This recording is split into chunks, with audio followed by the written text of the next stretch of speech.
Trauma ang inabot kan sarong 20 anyos na lalaki. Makalis ining mapagtripan hasta daklagunin bote asin lamagon pa kan apat na kalalakihan sa Barangay San Francisco, Naga City. Pamilya kan biktima, desididong magsuunad din reklamo sa mga suspetsado. Tutukan sa report ni Chris Novello. Bigahanap ng ngunyan kan mga otoridad ang apat na persona na nasa likod kan pangtitrip sa sarong 20 anyos na lalaki sa Naga City. Marso 31 kan mahagop kan CCTV ang sarong lalaki na tadalagan gikan sa Barangay San Francisco, Naga City pasiring sa Colgante Bridge sa Barangay Dayangdang. Aban-aban pa mahihiling na sa CCTV footage ang apat na kalalakihan nagaruigwang piglalapag.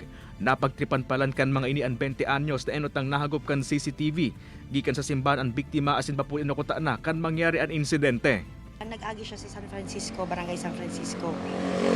Unfortunately, pag-abot duman sa may likodan kang palasyo, duman na may nag-iikot-ikot kaya na nakabike.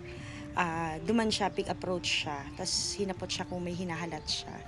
Tapos di siya nagsimba kasi di niya man niya ibistado.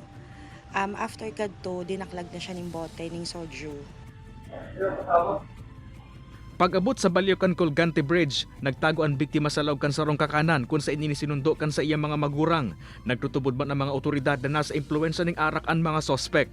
Na araman ko po na ining mga suspect, ining mga rereklamo, mga estudyante kan sarong sikat na universidad dito sa tuyang syudad. Sa ngunyan nakaka-experience sa boting trauma ang biktima, uli sa pagdaklag sa inin bote asin paglapag kan mga sospek.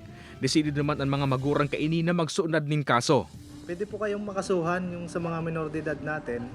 Magsisecure lang po ang PNP, magsisecure lang po ang inyong kapulisan ng Certificate of Discernment sa DSWD. Pag nakasecure na po tayo ng Certificate with Discernment, yung isang minor, ay pwede na po siyang